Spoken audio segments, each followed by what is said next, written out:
Her reporter.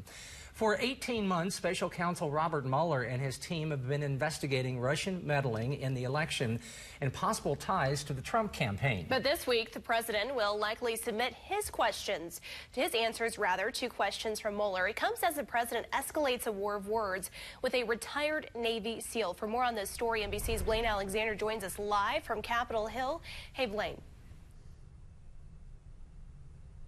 Well, Emily and Jim, good evening to you both. So let's start with Special Counsel Robert Mueller. Again, after 18 months, we could see a turning point in this investigation. That's because any day now, Mueller is expected to hear, at least in writing, directly from President Trump.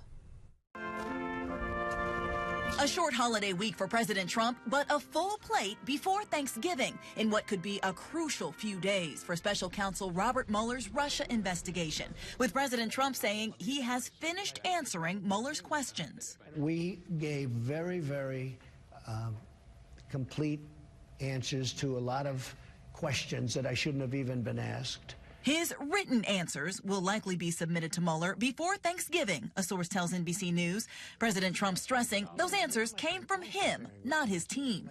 I'm the one that does the answer. But answering questions in person, he says, likely off the table. I think we've wasted enough time on this witch hunt. It comes as 3 Senate Democrats are suing to have Matthew Whitaker, the acting attorney general and the man overseeing Mueller, removed from his post, saying his appointment is unconstitutional because he was never Senate confirmed. Whitaker has been critical of Mueller in the past, even suggesting ways to stop his investigation. He could slow the investigation down just by he and his folks could just take more time approving things. Meanwhile, President Trump facing criticism for taking aim at retired Navy SEAL Admiral Bill McRaven, the man who led the raid killing Osama bin Laden. McRaven has been critical of the president, who fired back with this. Wouldn't it have been nice if we got Osama bin Laden a lot sooner? Today calls for the president to apologize to McRaven and his entire team. And those comments from the president about McRaven come as he promises a new show of support for the military. He is vowing that he will visit troops in combat zones. Guys, that's something that the president has not yet done. Back to you. Do we have any idea of what type of questions the president was asked from Mueller?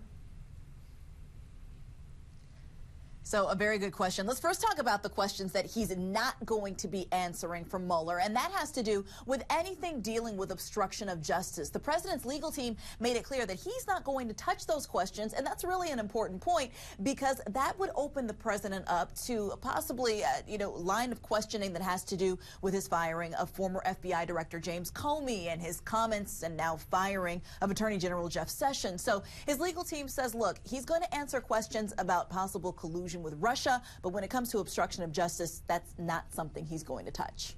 All right, NBC's Blayne Alexander, thank you very much for your time.